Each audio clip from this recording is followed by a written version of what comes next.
끊기면 안 돼, 끊기면 안 돼.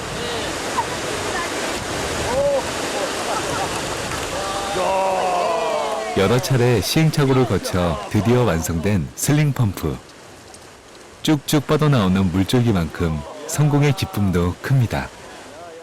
그 전기를 쓰지 않고도 자기가 필요한 물을 충분하게 자연에서 얻을 수 있다라는 그런 기술들이 발견된 순간 아닙니까? 너무 기쁜 거예요.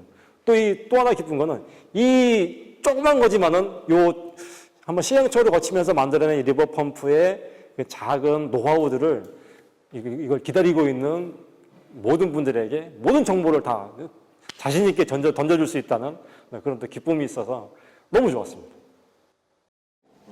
비전력 펌프죠. 비전력 펌프에 대해서 어떤 게 얘기를 들어보신 게 있을 거예요. 그래서 지금은 저 바깥에서 저쪽에서 물장난을 하고 있는데 다들 올 여름에는 물장난을 많이 했다니까요. 그래서 물장난을 어떻게 하는지 비전력 펌프가 뭐 여러 가지가 있는데 다 소개는 못 드리고 두 가지의 실제 사례를 같이 만들어가면서 같이 실험했었던 두 가지의 사례를 말씀드리려고 하겠습니다. 첫 번째는 들어보셨을 거예요. 수격 펌프라 해서 수격 펌프를 한번 여러분들하고 같이 한번 그 세계로 한번 들어가 보도록 하고 짧게 마치고 또 마찬가지로 비전력 펌프인 그 슬링 펌프라고 하는데요. 우리나라 이름으로 이제 통돌이라고 좀 했습니다. 통돌이라고 했으니까 대충 어떤 모양으로 생겼겠다 이게 느낌이 오실 겁니다. 오늘 두 가지를 한번 하도록 하겠습니다. 비전력 펌프가 뭐가 있겠느냐? 이렇게 보면은 물펌프라고 하겠죠. 물펌프. 수차, 전통적인 물레방아 수차가 대표적인 물펌프가 되겠죠. 그 다음에 곧바로 소개해드릴 수격 펌프, 그 다음에 슬링 펌프, 통돌이 펌프죠. 그리고 파워 펌프라고 불리는 것도 있습니다. 이런 물을 이용한 이런 펌프도 있고 바람을 이용한 펌프도 있다. 그래서 우리가 흔히 지나가면서 볼 수 있는 둥그렇게 프로펠러형 그런 게 아니라 수직축으로 되어 있어서 그 수직축 풍력 펌프를 이용해서 펌프를 만들기도 합니다. 그리고 태양열을 이용해서 터빈을 돌려서 그 힘으로 물을 뽑아 올리는 태양열 펌프, 엔진으로도 활용을 합니다. 보통 스털링 물펌프라고도 하고요. 그 다음에 저희도 없이 순전히 대기압의 힘으로만 물을 높은 곳에서 낮은 곳으로 내릴 수 있는 대기압 펌프, 보통 사이폰이라고 합니다. 이것도 있고요. 그 다음에 수동으로 우물가에서 수동으로 했던 그런 수동 펌프 다 비전력 펌프에 다 들어가는 거죠. 줄 펌프나 목장 펌프라고 저기 소개가 되어 있는데 저거는 우리나라에도 제품이 다 하더라고요. 아주 좀 이렇게 목장에서 소들이 지나가는 강물에다가 쭉 연결해 갖고 물통에다가 코로 이렇게 밀면 물이 쭉 나오게끔 그렇게 만들어서 이제 목장 펌프라고 하는데 코 펌프 이렇게 하기도 합니다. 그런 것도 있고 하여튼 재미있습니다. 여러 가지가 있다라는 거고요. 펌프는 일단 이렇게만 이해하시면 될 것 같아요. 외부에서 가해지는 기계적인 운동 에너지를 공급받아서 유체, 물이나 기름이겠죠. 물에 압력을 가해서 운동 에너지나 위치 에너지로 변화시켜주는 그런 장치를 보통 펌프라고 합니다. 물에 압력 에너지를 운동 에너지를 압력 에너지를 가해서 운동 에너지를 변화시켜서 멀리 보내거나 높이 올려보낸다라는 거죠. 그 압력은 보통 원심력을 이용하거나 순전한 압력, 그 다음에 마찰력이죠. 마찰력을 이용하거나 분사력의 원리를 이용을 해서 여러 가지 펌프를 만듭니다. 원심 펌프도 있고요, 마찰 펌프도 있고 여러 가지가 있습니다. 분사 펌프는 이제 스프레이를 대표적으로 보시면 알 수 있겠죠. 자, 이제 나사 펌프인데요. 요거는 나사 펌프는 통돌이 펌프가 이 나사 펌프의 원리를 그대로 응용한 것입니다. 이런 것이 있고, 흔히 많이 좀 소개되어 있는 로타리 펌프도 이렇게 되어 있습니다. 높은 곳에서 원형관, 파이프라고 합니다. 원형 관 속으로 흐르는 물의 에너지만을 이용해서 그 물의 일부를 보다 높은 곳으로 양수하는, 올리는 그러한 펌프입니다. 원형 통 속에 흐르는, 원형 관 속을 흐르는 그 물의 에너지만을 이용하기 때문에 다른 힘은 전혀 필요 없는 거죠. 그래서 물이 높은 곳에서 낮은 곳으로 흐르게 만들고 그 힘을 이용을 해서 높은 곳으로 올린다는 것이죠. 여기 밑에 이상하게 생긴 위에 하나 뿔룩 튀어나온 저것이 바로 수격 펌프의 모양입니다. 수격 펌프들은 다 저렇게 생겼습니다. 뭐 하나 위로 툭 튀어 올라와 있습니다. 그리고 저 흐르는 냇가에서 약간의 경사를 줍니다. 원형 관 속으로 물을 이렇게 흐르게 합니다. 그래서 약간의 낙차가 있습니다. 이렇게. 그래서 그 힘을 이용해서 그 물의 일부를 저 높은 곳으로 올려보내서 이렇게 농사를 짓거나 집에 물을 쓰거나 할 때 이렇게 사용하게 됩니다. 단 한 방울의 기름도 사용하지 않습니다. 신기하죠? 자, 수격 펌프는 굉장히 역사가 깊습니다. 18세기 말에 영국에서 개발되었고, 그 당시에 인류의 백과사전이라는 굉장히 유명한 그런 게 있는데, 거기서 선정한 역사상 가장 중요한 55개의 발명품 중 하나가 바로 수격 펌프라 이렇게 할 정도로 굉장히 인류에게 유익한 것이었죠. 그래서 수격 현상이라는 워터 해머링이라는 그런 현상을 이용해서 그런 현상을 이용했다고 해서 워터 해머링 펌프 또는 하이드롤릭 램 펌프라고도 이렇게 부르고 있습니다. 워낙 간단하고 구조가 정말 간단하니까 좀 이따 보시겠지만은 그렇기 때문에 만들기도 굉장히 편합니다.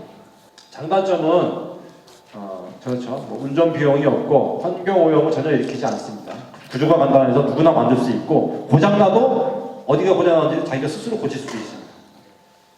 저수지나 계곡, 하천 등에서만 물이 있는 곳에서만 흐르는 물이 있는 곳에서만 사용할 수 있다라는 것이고 단점들이죠. 그래서 자연에 흐르는 물을 이용하기 때문에 파이프 안에, 관 안에 불순물들이 낄 수 있기 때문에 그런 걸 좀 조심해야 되겠다. 그리고 겨울철에 물이 얼기 때문에 사용 못한다라는 이런 단점이 있습니다. 아무튼 물이 흐르는 곳이라면은 전기를 하나도 쓰지 않고 굉장히 훌륭한 좋은 양수량 얼마 안 될 것 같은데요.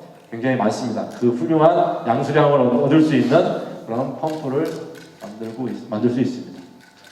자, 수격 현상은 일반적 개념인데요. 일정한 관 속을 흐르고 있는 그런 물을 갑자기 막았을 경우, 갑자기 차단했을 경우에 그 관 속에 압력이 급격하게 증가하게 됩니다. 급격히 증가하게 되면서 물의 운동 에너지가 압력 에너지 변화하게 되고, 그러면서 관 속을 물이 관 속을 때리는 그걸 이제 때리는 현상인데 그걸 수격 현상이라고 하거든요. 바로 그런 것이 보통 수격 현상이라고 하고 있습니다. 수격 펌프에서 말하는 그런 수격 현상은 뭐냐? 관로를 흐르고 있는 물을 급격히 차단하면 물의 운동 에너지가 압력 에너지로 변화하고 이때 발생한 고압의 에너지를 수중의 음파 속도와 같은 속도로 상류로 전달하게 됩니다. 그래서 그렇게 해서 압력 에너지를 소모하게 되는 것인데요. 이런 현상들이 계속 고압과 부압의 상호적 파동이 관내를 왔다 갔다 하는 현상. 그걸 바로 수격 펌프에서 현상이라고 합니다. 수격 펌프의 작동 원리를 말씀드리겠습니다. 자, 수격 펌프의 구조가 굉장히 간단하다고 했죠. 이렇게 수격 펌프는 6가지 구조로 되어 있습니다. 자, 첫 번째 잘 기억하세요. 첫 번째가 물이 들어오는 곳이네요, 그죠? 경사 짓겠죠. 낙차가 있기 때문에 저걸 보통 입수관이라고 합니다. 1번 물이 들어오는 곳 입수관. 2번은 물이 나가는 곳입니다. 버리는 곳. 자, 2번이 퇴수관. 입수관, 퇴수관. 3번은 물을 올리는 것. 필요한 곳으로 올리는 것. 그로부터 양수한다고 그러죠. 3번이 양수관. 4번이 제일 중요한 부품 중에 하나입니다. 수격 현상을 일으키게 만드는 부품입니다. 보통 체크밸브라고 합니다. 배수, 배수 쪽에, 배수 쪽에 붙어 있어서 배수 체크밸브라고 합니다. 그래서 물이 쭉 배수구 쪽으로 쭉 나가면서 어느 순간 4번 체크밸브가 꽉 닫힙니다. 그러면 갑자기 닫히면서 이 관 내의 압력이 순간적으로 확 증가하게 되는 것이죠.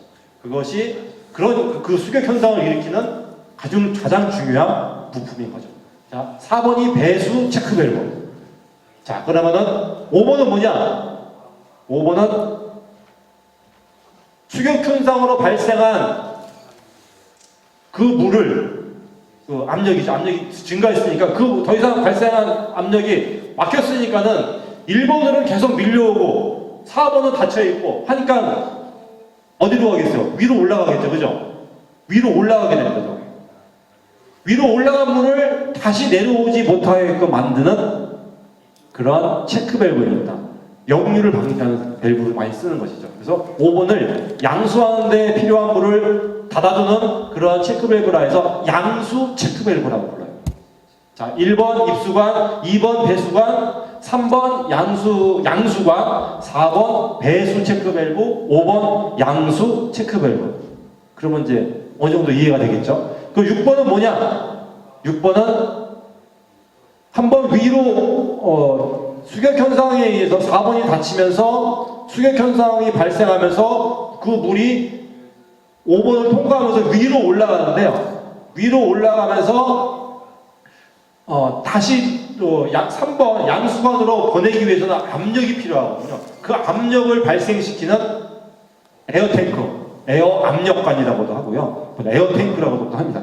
6번이 에어탱크고 5번을 통과해서 양수 체크밸브를 통과해서 위로 쭉 올라왔는데 올라오다 보니까는 위에 공기층을 더 밀게 되죠. 밀면은 공기가 압축이 되면서 다시 또 밀어내지 않겠습니까? 밀어내면은 5번이 닫히게 됩니다. 5번이 자동으로 역류를 방지하기 때문에 닫히게 되면서 위에 공기층이 밀어낸 물이 다시 5번이 닫히기 때문에 그 힘으로는 3번으로 양수관으로 밀려가게 되는 것이죠. 그래서 물이 양수관으로 쭉쭉쭉쭉 이렇게 물을 밀어내게 됩니다. 그래서 복잡하고 약간 설명이 길었는데요. 순간적으로 4번이 닫히면서 5번이 열리고 또 순간적으로 다시 올라갔다가 다시 닫힙니다. 그리고 그 힘으로 3번으로 물이 올라갑니다. 그래서 조금 이따 동영상을 보겠지만은 착착착착 소리가 나면서 물이 쭉쭉쭉쭉 올라가는 소리를 조금 이따가 보시면 될 것 같아요. 그래서 4번 닫히고 5번 열렸다 닫히고 이렇게 작동이 되는 것이죠. 그래서 다시 한번 이것만 외우시면은 누구든지 다 만들 수 있습니다. 1번이 입수관, 2번이 배수관, 3번이 양수관, 물을 올리는 것, 4번이 배수 체크밸브, 수격 현상을 일으키는 배수 체크밸브, 5번이 양수하는 데 필요한 물을 만들었다가 역류하지 못하도록 만드는 양수 체크밸브, 6번이 압력 탱크, 에어 탱크, 공기 탱크라고 합니다. 이 6가지 구조로 만들어져 있다. 그래서 수격 펌프는 이렇게 압력 탱크가 위에 되게 볼록하게 올라와 있습니다. 다양한 모양으로.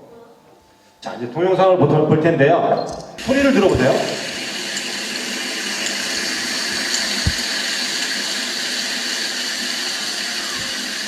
자, 여기 물이 이렇게 올라갑니다. 낙차가 양정이 약 7m 정도 돼요. 자, 요 사진을 보시면은 다 철물점에서 구할 수 있는 재료들입니다. 자, 저 뒤에 있는 게 뭐겠죠? 뭐죠? 아까 조금 전에 봤었던 것에 배수 체크밸브. 요 위에 볼록 튀어 올라온 것이 이제 요 위에 사진에 안 보이겠지만 그것이 에어 탱크, 압력 탱크를 할 수 있겠고요. 그죠? 체크밸브가 요 앞에 또 하나 똑같은 게 있죠. 그죠? 저거는 뭘까요? 양수 체크밸브. 그리고 여기 이제 호스가 이렇게 높은 곳으로 가겠죠. 저거는 양수관. 그리고 사진으로 이렇게 쭉 물을 이렇게 흐르게 만들어 낙차를 줘서 쭉 흐르게 만들었죠. 그것은 입수관이 되겠죠. 그죠? 다 철물점에서 구합니다. 체크밸브도 웬만한 철물 조명이 다 있고요. 뭐 엘보우, T, 그 다음에 뭐 유니어, 뭐 닛불, 뭐 이런 걸로 해서 다 만들게 됩니다. 저렇게 하나 만드는데 한 10만 원 안 들 것 같아요. 조금 전에 보신 거하고 약간 모양이 틀린 건데요. 이렇게 자재가 구성되어 있습니다. 필요하신 분은 자료집에 다 있으니까요. 이걸 그대로 가져가갖고 이렇게 주세요라고 하면은 다 줄 거예요. 그렇게 해서 조립하면 돼요. 저거 보시면서. 그래서 자기 혼자 스스로 공부하는 것도 좋은데 쓸데없이 뭐 시간 낭비하지 마시고 이런 자료를 갖고 만들어 보시면 좋을 것 같습니다. 수격 펌프의 부품과 자재입니다. 이건 외국에서 나온 자재 목록인데요. 다 이렇게 나와 있습니다. 여러분들이 혹시 수격 펌프를 좀 더 깊게 알아보고 싶다라고 하면은 인터넷 우리나라 거보다는 구글이라고 있습니다. 구글에 들어가셔서 거기서 뭐 수격 펌프 이렇게 치면 안 나오고요. 이렇게 치세요. 하이드롤릭 램 펌프라고 검색을 하시면은 굉장히 다양한 모습의 사진, 동영상, 기술 자료들을 여러분들은 손쉽게 구할 수 있을 거예요. 그래서 좀 더 깊게 알고 싶다 그러면은 하이드롤릭 램 펌프 자료집에 영어 있으니까 그거를 치시면은 보다 많은 자료를 얻을 수 있을 것 같습니다. 자, 이래요. 모양이 다 비슷비슷해요. 이렇게. 이거는 다 자기 혼자 집에서 만드는 적정 기술 버전인 거죠. 철물점에서 구할 수 있는 재료로 만듭니다. 이렇게 매뉴얼도 이렇게 나와 있어요. 이렇게 구해서 조립을 이렇게 해라 라고도 나와 있습니다. 이것도 제품이에요. 이거는 이제 데이비식이라고 합니다. 위에가 멋있죠, 그죠? 굉장히 용량이 좀 큰 거고요. 잘 만들었습니다. 이거는 용량을 좀 크게 만들 경우에는 데이비식 수격 펌프라고 이걸 활용할 수 있습니다. 손쉽게 이게 만들 수 있는 방법이 굉장히 많고요. 물이 입수관이고 이쪽은 양수관이에요. 양수관이 일자로 이렇게 돼서 양수하는 방법이 있어요. 태수관이 어디냐? 배수관이 어디냐? 입수관 바로 다음에 배수관이 있는 특이한 구조의 수격 펌프가 있고요. 입수관 바로 다음에 배수관이 있어요. 배수 체크 밸브가 있는 거죠. 그 다음에 양수관은 맨 끝에 있는 이런 수격 펌프도 있고, 이렇게 있지? 요거와 같이 입수관이 있고, 배수관은 끝에 있고, 오히려 중간에 양수관이 있는 이런 두 가지의 수격 펌프가 많이 보급되어 있습니다. 만들기가 쉬운 거죠. 이렇게 두 가지 다 만들어 실험을 해보니까, 이 방식이 조금 더 효율이 좋은 것 같더라고요. 실험 결과예요. 자, 요거는 수격 펌프인데 조금 모양이 다르죠. 그죠? 저게 뭘까요? 뭐 에어컨 가스통 그거를 이용한 것 같아요. 요거는 좀 더 제품화해서 수격 펌프를 만든 거고요.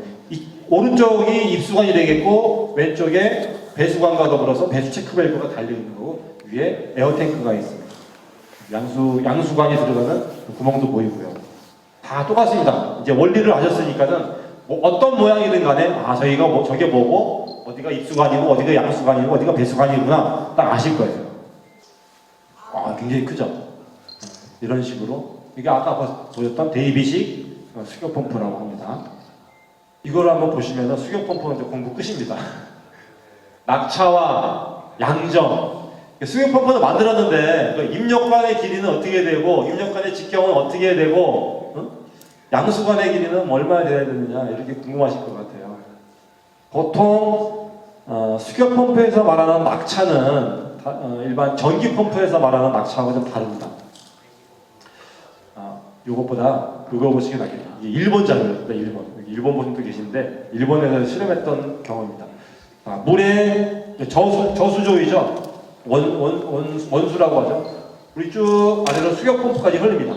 물의 높이와 수격 펌프의 높이가 같다고 했을 때 그거를 1이라고 했을 때 입수관이죠. 입수관의 길이는 보통 7에서 8m입니다. 수격 펌프의 높이가 1이라고 했을 경우에 입수관의 길이는 7에서 8m, 7, 8배 정도 되는 거죠. 그리고 그럴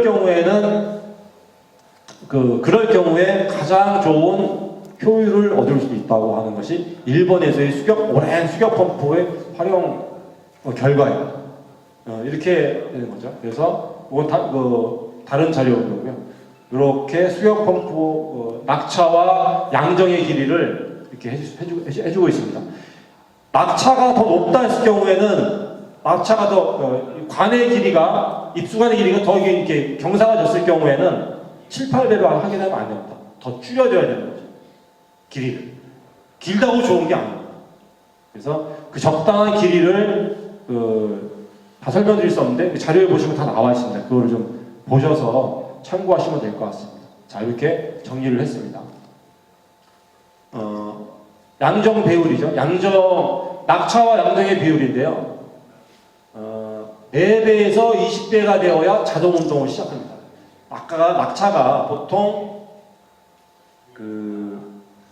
수격 펌프가 자동 운전을 하기 위해서는 낙차가 4배 이상, 4배 이하이면은 안 움직입니다. 즉, 수격 펌프 높이가 1m인데 관의 길이가 4m다 그러면은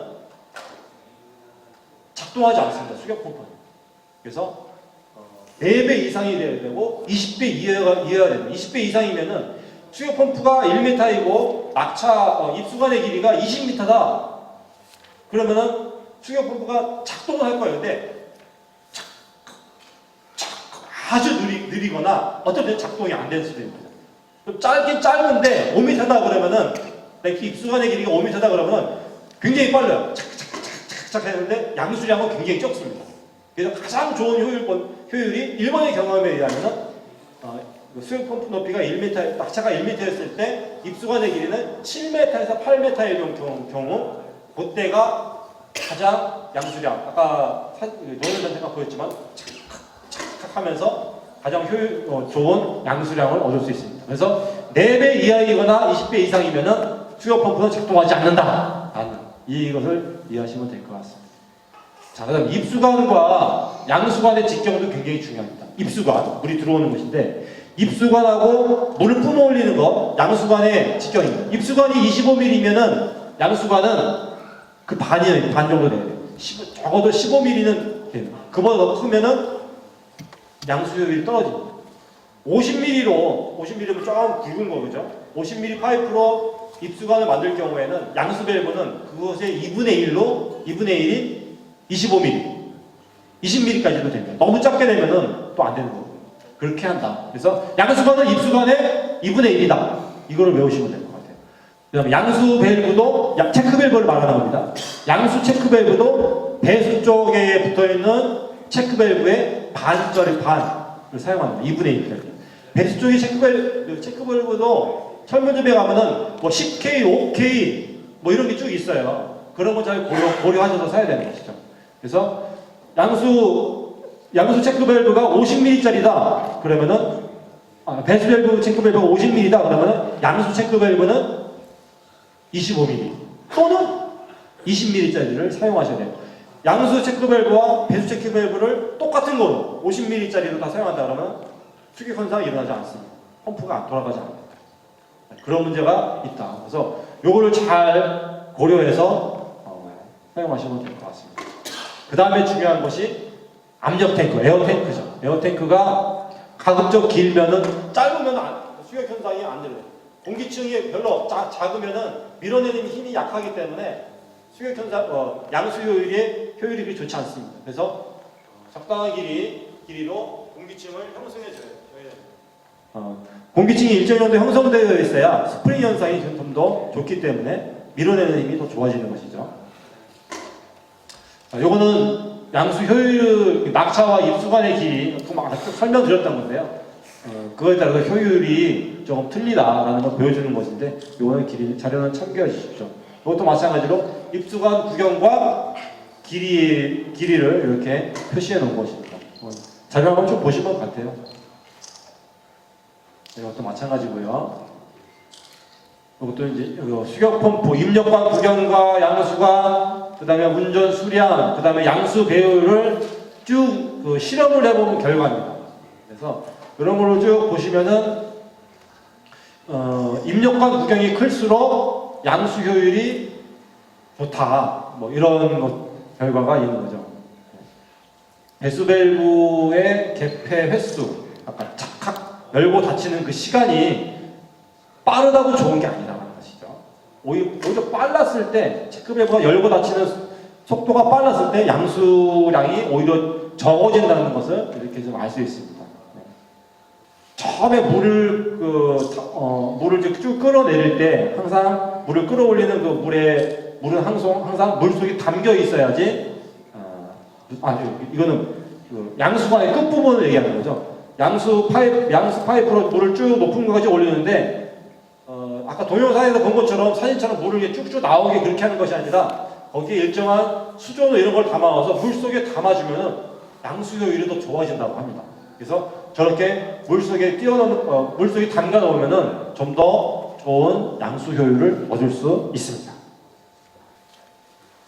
슬링 펌프는 슬링이라는 말이 이제 매달다, 줄에 매달다라는 이런 뜻에서 슬링 펌프라기도 하고,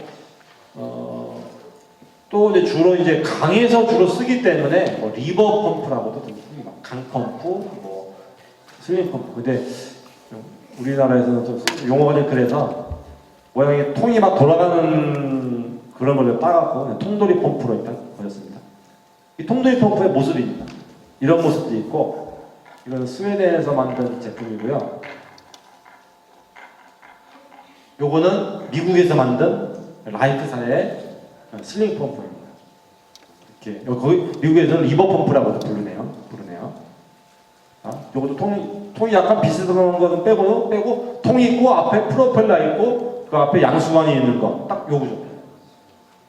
자, 그래서 통돌이 펌프의 특징은 아르키메데스의 나사 펌프를 응용한 것이다 하는 것이고, 40-50cm 정도의 수심, 그러니까 물 깊이가 40-50cm 정도 이제 무릎 정도 되는 높이죠. 이 정도의 수심, 그리고 0.6 메타퍼세크, 초당 뭐 0.6 미터 정도만 흐르는 유속이니까 슬슬 흐르는 물이죠. 이 정도만 있으면은 통돌이 펌프가 돌아가, 펌프가 된다는 거죠. 그래서 굉장히 좋은 것 같습니다. 자, 이렇습니다. 통돌이 펌프가 바로 이 원리입니다. 나선이, 통 안에 나선이 있습니다.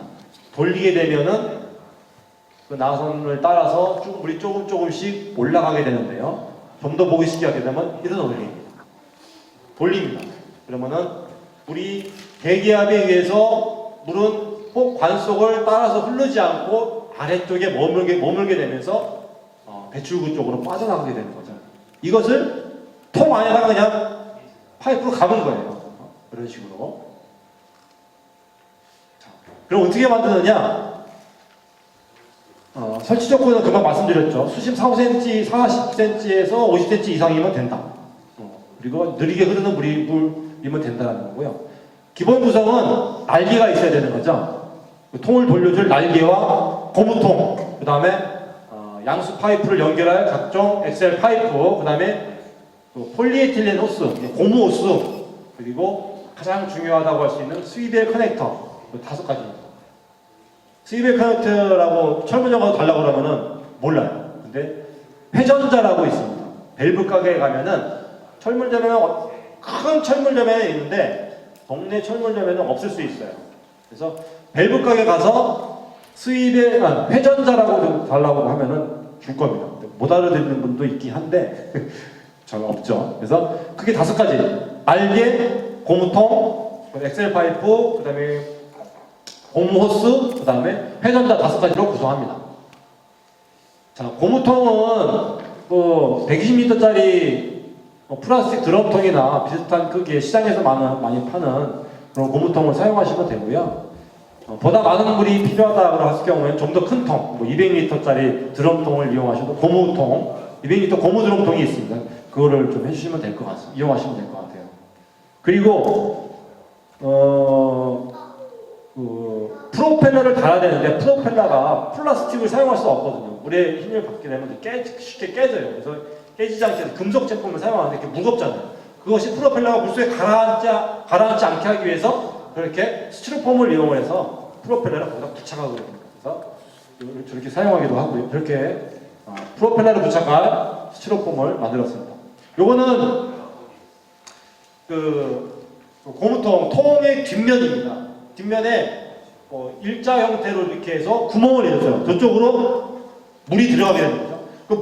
저거를 물에 띄우면 반만 물에 잠겨 있는 겁니다. 그래서 프로펠러에 의해서 물이 돌아가면서 그 작은 통으로 물이 들어가게 되는 거죠.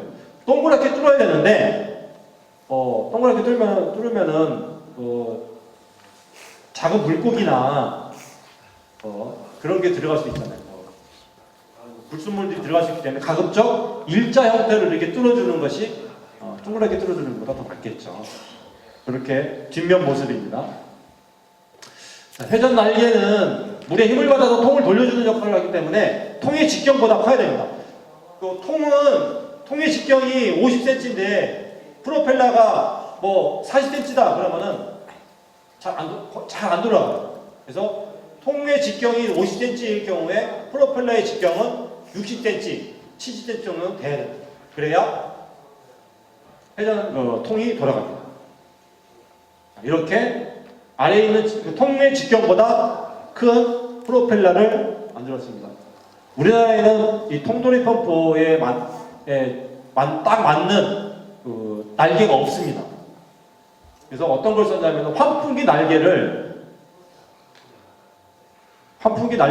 만드는 공장에 전화해갖고 제일 큰 놈으로 얻어갖고 이렇게 하겠습니다. 이게 직경이 약 60cm짜리인가 있거든요. 그거 같아요. 더 큰 것도 있긴 하는데 그건 주문 생산이라서 비싸서 안 샀습니다. 자, 이렇게 프로펠러를 사서 거기에 뚫어서 본체 통돌이 펌프와 연결해갖고 용접도 하고 파이프도 밟고 회전자도 달 수 있도록 이렇게 여러 가지 작업을 좀 했습니다. 자, 이게 내부 모습이에요. 안에 보면은 파이프를 쭉 이렇게 감았어요. 쭉 감았습니다. 이건 안에서부터 감아 나오셔야 돼요. 감아 나올 때 프로펠러가 이 감는 방향이 굉장히 중요합니다. 이 통이 물에 띄웠을 때 어느 방향으로 회전하는가 그거를 반드시 머리에 인지하시고 그 방향 이거는 이 통은 프로펠러의 힘에 의해서 통이 이렇게 회전하거든요. 근데 통을 잘못 감게 되면 끝부분이 이런 식으로 되는 게 아니라 이쪽으로 이게 끝이 이렇게 다 있을 수가 있어요. 그렇게 되면 물이 이제 잘 안 들어가는 거죠. 물을 담으면서 이렇게 요 끝에 여기 호스 끝 부분이 물을 담으면서 이렇게 돌아갈 수 있도록 되어 있어야 되는. 저거 이제 반대로 되어 있으면 물을 담지 못하거든요. 그러면은 통돌이 펌프가 작동하지 않게 되는 거예요. 그래서 저 방향을 잘 고려해서 줄을 감아줘야 됩니다. 그래서 주시면 되는 거죠. 딱 저거예요. 통돌이 펌프가 별거 아닙니다. 그래서 저런 호스와 통, 그 다음에 양수할 때 쓰는 파이프와 호스만 있으면 된다. 그리고 프로펠러 이런 식으로도 만들었어요.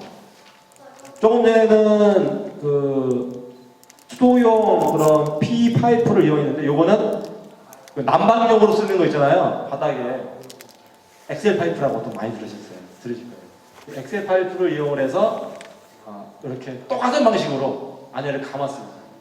그래서 PE 호스를 이용할 수도 있고 엑셀 파이프를 쓰게 됩니다. 자, 그 다음에 가장 중요한 게 스위벨 커넥터라고 하는 회전자라고 하는 이 부품입니다. 이게 없으면은 통하고 프로펠러하고 일치되어 있습니다.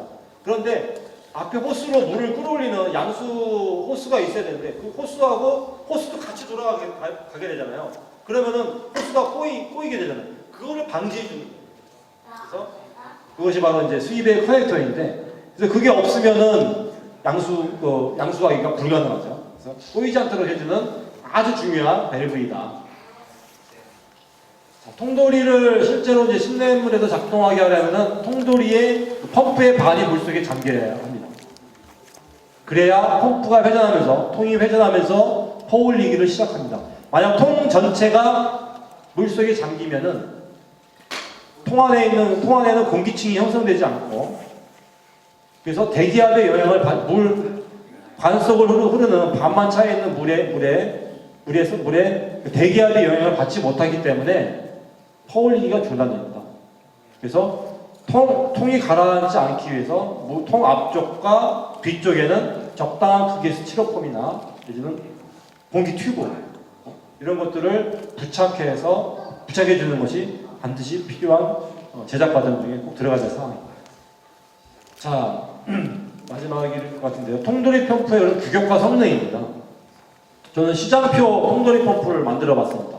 시장에서 직접 다 산 거예요. 보통 크기에 따라 다르지만 하루에 3톤에서 6톤 정도까지는 퍼올리기를 하는 것 같습니다. 통의 길이가 1m가 넘는 제품은 하루 한 15톤 정도 된다. 시장표 제가 직접 만든 거는 약 67cm인가? 이 정도밖에 길이가 안 되는 건데 굉장히 좋더라고요. 양정이. 내부 구조도 금방 사진으로 다 보셨지만 다 이런 식으로 다 물속에 다 내부 구조가 이렇게 되어 있습니다. 조금 전에 그 본 제품의 양수량이라든가 뭐 이런 것 쭉 나타냈던 것이고요. 여기 제품을 보면은 규격을 보면은 하루 양수량이 길이가 84cm인 게 하루에 3.1톤, 길이가 1.3m인 것은 4톤. 약간 모델을 변경한 건데요. 1.3m로 길이가 줄었는데도 불구하고 오히려 하루 양수량이 7.5톤. 대단한 거죠? 이렇게 되어 있습니다. 제가 만든 통돌이 시장표 만드는 거 보니까는 여러 번 실험을 해봤습니다. 평균 유속이 1.4였고 수심이 60cm였는데요. 호스 길이는 약 14m였고 양정 높이 약 2m 정도밖에 안 됐지만은 보니까 분당 한 5리터 정도를 양수를 하더라고요. 분당 5리터니까 이걸 하루치로 치면은 하루가 몇 분이더라? 그걸 계산하면은 굉장히 많이 나오더라고요. 조금 전에 먹던 이 제품은 거의 비슷하게 나오더라고요. 그래서 이게 그러면서 사람들이 막 환호성을 지르고 막 그랬었는데요. 요겁니다. 길이가 76cm, 폭이 46cm, 그리고 프로펠러 크기가 이게 56인가 뭐 그랬던 것 같은데요. 그렇습니다. 이렇게 만들어서 돌렸는데 양수량이 굉장히 훌륭했던 것 같습니다. 그래서 분당 5리터 정도의 양수량이면은 어떻게 보면은 전기 모터에 비해서 굉장히 보잘품 없는 것처럼 보이시겠지만 물이 흐른다면 하루 종일 물을 뿜어 올리기 때문에 결코 전기 모터, 전기 펌프에 뒤지지 않는다고 생각합니다. 한번 계산해 보시죠. 분당 5리터, 1분에 5리터니까 1시간이면은 5, 6, 30, 300리터인가요? 거기다가 24시간을 곱하면은 이게 산수가 돼갖고 이게 굉장하죠. 시장표로 저희가 굉장히 작은 통과 호스를 감아서 만들었음에도 불구하고 하루에 굉장히 만족스러운 정도, 자기 집에서 쓸 수 있는 정도 쓰고도 남을 거예요. 저희 한 가족이 쓸 수 있는 쓰고도 남을 그런 양의 물을 단 한 방울의 화석연료 없이도 자기가 필요한 물을, 우리 가족에도 필요한 물을 얻을 수 있다는 거고요. 참 별거 아닌 것 같지만은 그냥 나온 게 아니고 올해 인류의 경험과 그다음에 화석연료를 쓰지 않고도 자연의 힘만으로도 에너지를 얻을 수 있다는 그런 아주 소중한 그런 교훈을 얻을 수 있는 그런 펌프라고 좀 보여지고 있습니다. 좀 기술적으로만 쭉 설명을 드려서 좀 죄송하긴 한데 한 가지 동영상만 좀 보고 마치도록 할게요. 저렇게 그냥 말뚝에다가 매달아 두면은 지 혼자 슬슬 돌아갑니다. 물속에 저게 통이 가라앉지 않게끔 통 앞뒤에는 스티로폼을 댔고요. 통돌이가 지 혼자 돌아갑니다.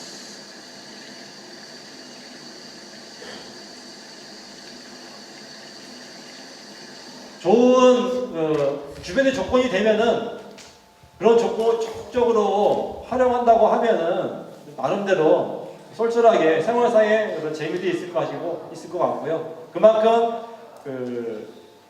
에너지를 화석연료를 덜 쓸 수 있다고 생각합니다. 아주 작지만은 이런 작은 실천들이 계속 모아지다가 보면은 우리가 바라는 세상, 자기가 원하는 세상 구현될 수 있지 않을까 이런 생각을 가져보면서 저도 저렇게 한번 만들어봤습니다. 아무튼 끝까지 들어줘서 고맙고요. 여러분들도 같이 함께 갔으면 좋겠습니다. 수고하셨습니다.